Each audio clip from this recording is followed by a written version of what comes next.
Pourquoi est-il si difficile d'être totalement soi, d'aligner entièrement nos actes avec qui nous sommes au fond de nous? Pourquoi ce sujet revient-il souvent dans la bouche des femmes leaders que j'accompagne et des femmes que je rencontre? Et en quoi est-ce un sujet à prendre à bras-le-corps? C'est tout le sujet de cet épisode dans lequel, en premier lieu, je reviens sur les raisons socio-culturelles de la difficulté à être soi. Et ensuite, nous décortiquons, grâce à des exemples concrets, les manifestations et conséquences d'un désalignement dans votre vie professionnelle. Rappelez-vous, ne pas être pleinement vous-même est une forme de privation de liberté, un empêcheur de montrer au monde toute la valeur que vous avez entre vos mains. Bienvenue sur Sensé, le podcast qui parle aux femmes de leadership, d'impact positif et de bien-être. Je suis Jenny Chamas, fondatrice de Coach Happy et Master Coach. Avec mon équipe, notre mission est d'aider les femmes à se libérer des injonctions stressantes pour se connecter à leur cœur, vivre plus sereinement et exercer leur leadership avec impact dans leurs fonctions. Vous écoutez l'épisode 12 de Sensé et aujourd'hui, je vous parle de la difficulté d'être soi.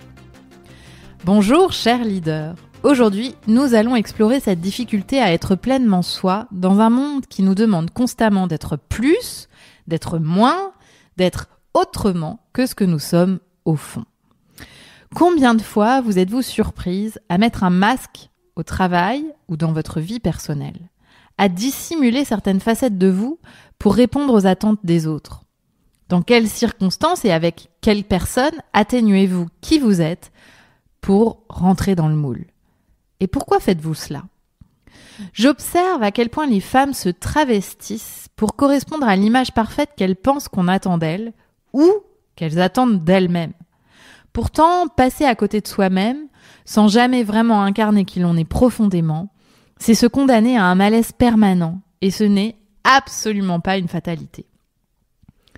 Prenons l'exemple d'Aurélie, l'une des leaders que nous avons accompagnées en coaching. Elle disait oui à toutes les demandes, même lorsqu'elle savait pertinemment qu'elle ne pourrait pas tout gérer. Elle pensait que dire non la ferait passer pour quelqu'un de difficile, voire d'incompétente. Mais avec le temps, cette habitude l'a épuisée, la déconnectant de ce qui était vraiment important pour elle. Cette histoire est celle de beaucoup de femmes. Nous nous travestissons pour être acceptées, mais à quel prix? Tout comme avec Aurélie, j'aimerais aujourd'hui explorer avec vous pourquoi il est parfois si difficile d'être soi-même et en quoi l'authenticité peut apporter non seulement plus de bien-être, mais aussi de meilleures relations, une carrière plus alignée et des résultats concrets dans votre vie. En embrassant qui vous êtes vraiment, vous ouvrez la voie à plus d'épanouissement, d'impact et de confiance en vous. Alors, au fond, qu'est-ce que ça veut dire être vraiment soi? Eh bien, c'est incarner pleinement qui l'on est.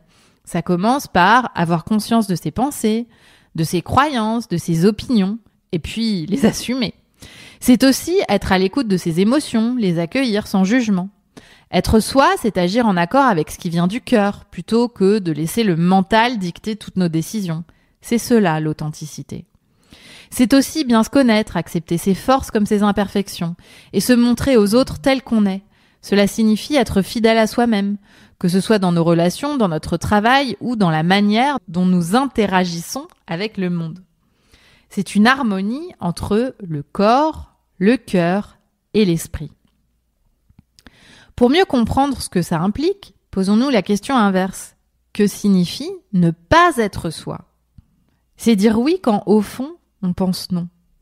C'est faire semblant d'être quelqu'un d'autre, comme si on jouait un rôle. C'est faire passer tout le monde avant soi pour être accepté, bien vu, ou pour éviter de déranger. C'est s'accommoder des désirs des autres sans jamais se demander ce que l'on veut vraiment pour soi-même. C'est ignorer ses besoins et ses émotions, ne pas y répondre et se conformer sans se poser de questions.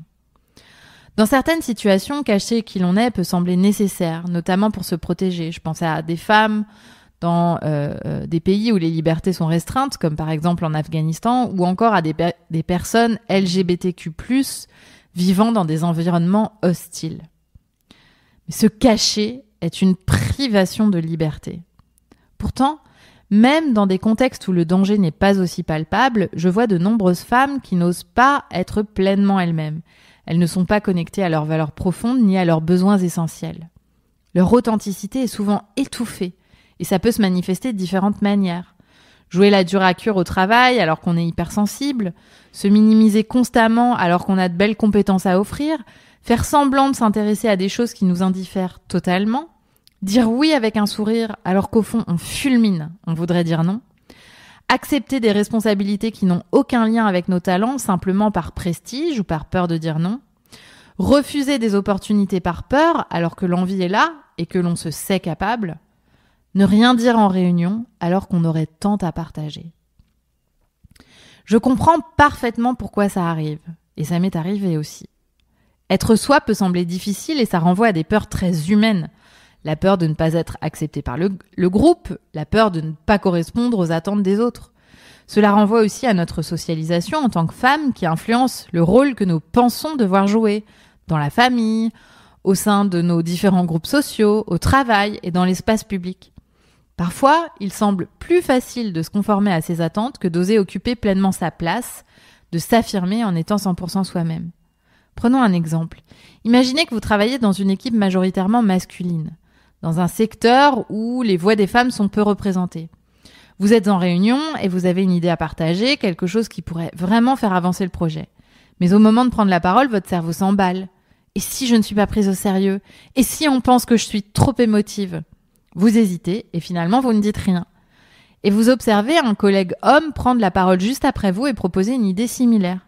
Immédiatement, il est écouté, approuvé et applaudi. Et là, vous vous sentez invisible, frustré de ne pas avoir osé vous affirmer.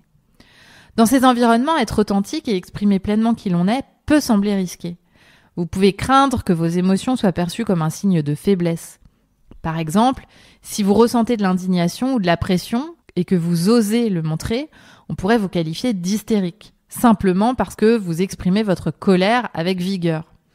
Et si vous montrez de l'empathie ou de la sensibilité dans une situation tendue, on pourrait vous étiqueter comme étant trop sensible. Une remarque qui sous-entend que vous n'êtes pas assez professionnel. Ce type de situation où vous êtes poussé à vous conformer pour éviter d'être stigmatisé arrive souvent. Vous vous sentez alors coincé entre l'envie de vous affirmer et puis la peur de sortir du cadre imposé. Et cette tension entre qui vous êtes vraiment et ce que vous sentez que vous devez montrer peut vous pousser à masquer votre véritable personnalité pour entrer dans le moule, à vous empêcher de prendre la parole, à douter de votre légitimité ou même à vous auto-censurer. Pourtant, mes chers leaders, ne pas être soi-même a un coût bien plus lourd que ce que vous ne le pensez. Car d'après vous, que se passe-t-il lorsque vous continuez à cacher qui vous êtes, lorsque vous vous conformez sans questionner? D'abord, il y a cet inconfort permanent, cette sensation de désalignement, car soyons honnêtes, il est épuisant et frustrant de ne pas pouvoir être authentique. Ensuite, en vous cachant, vous étouffez votre plein potentiel. Vous ne vous permettez pas de vous mettre en avant et donc vous passez à côté de la reconnaissance que vous méritez, que ce soit dans votre travail ou dans votre vie personnelle. Cela alimente également des ruminations constantes. Vous vous surprenez à ressasser encore et encore certaines situations, obsédé par ce que les autres pourraient penser de vous. Enfin, vous en venez à ressentir que vous vivez à côté de votre propre vie, comme si vous n'étiez jamais pleinement actrice de votre existence, car vous n'osez pas montrer qui vous êtes vraiment. Soyons clairs, je ne dis pas qu'il existe une façon parfaite d'incarner pleinement qui vous êtes. Vivre en société, c'est souvent naviguer entre être soi et s'adapter à l'environnement et aux circonstances. Mais ce que j'observe, c'est que tendre vers plus d'authenticité, que ce soit dans votre rapport à vous-même ou dans vos interactions avec les autres, vous permet de révéler pleinement votre leadership, vos talents et la valeur unique de ce que vous apportez au monde. Prenez un moment pour y réfléchir. Quand avez-vous eu le plus d'impact dans votre vie? Lorsque je me pose cette question, je me rends compte que mes moments d'impact ont été ceux où j'ai osé dire la vérité, même lorsque c'était difficile, pour faire bouger les choses. Quand j'ai écouté mon cœur et pris la décision de changer de métier pour quelque chose qui n'était plus aligné. Quand j'ai eu le courage de m'ouvrir sur mes difficultés pour recevoir l'aide dont j'avais besoin. Et lorsque j'ai exprimé ce que je pensais profondément avec assurance et confiance en moi. C'est vrai, dans le travail, c'est ainsi que j'ai décroché des promotions, obtenu des augmentations et développé des idées qui ont fonctionné. Ce n'est pas en me cachant ou en masquant qui je suis que j'ai réussi.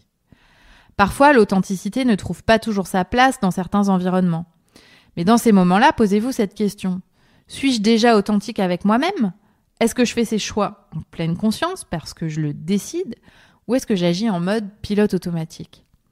Être authentique, c'est accepter d'être qui l'on est, sans masque, sans phare. C'est reconnaître que nous sommes tous imparfaits, comme chaque être humain sur cette planète. Et pour nous, femmes, à qui l'on demande souvent d'être parfaites dans tous les domaines, selon des cadres établis et des injonctions contradictoires, il peut sembler terrifiant de s'ouvrir et de révéler qui l'on est vraiment. Être soi, c'est oser. Par exemple, c'est oser être athée dans un environnement très religieux. C'est être une mère qui part en week-end avec ses amis simplement parce qu'elle en a besoin. C'est poser une question quand on ne sait pas sans peur d'être jugé. C'est dire ce que l'on pense vraiment. C'est assumer qui l'on est, ses failles, ses choix et les embrasser pleinement. Mes chers leaders, être soi, c'est une source de joie et de soulagement.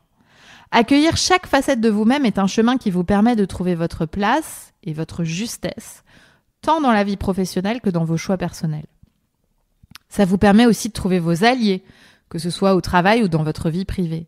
Pour quelqu'un qui a rarement osé être soi-même, c'est une véritable libération. C'est une quête qui donne du sens, qui se construit pas à pas. Et c'est le terreau fertile d'une vie professionnelle alignée où l'on se sent bien la plupart du temps. C'est aussi un tremplin vers la reconnaissance de votre véritable valeur. Cela renforce l'estime de soi, la confiance en soi. C'est la promesse de ne plus se demander si vous êtes sur la bonne voie dans votre carrière et dans votre vie, mais de les vivre pleinement, ici et maintenant. Aujourd'hui, je vous propose un petit exercice. Dans votre prochain échange, osez être pleinement vous. Peut-être que ça se manifestera en disant non à une demande qui ne vous correspond pas, en partageant une idée qui vous tient à cœur, ou simplement en vous autorisant à ressentir ce que vous ressentez, sans filtre. Ce n'est pas un grand pas, mais c'est un premier pas vers plus d'authenticité et d'alignement. Alors qu'allez-vous faire aujourd'hui pour être pleinement vous-même ? Quelle conversation allez-vous avoir ? Quelle action allez-vous entreprendre ? Loin de la peur et connecté à votre cœur. Merci pour votre écoute. Si l'épisode vous a plu, soutenez-nous en le diffusant aux femmes autour de vous et en laissant 5 étoiles sur votre plateforme d'écoute. Pour en savoir plus sur nos formations et programmes, rendez-vous sur notre site jennychamas.com ou venez discuter avec nous sur Instagram et LinkedIn. On adore vous parler. Et rendez-vous la semaine prochaine pour parler de choisir son inconfort avec Alice.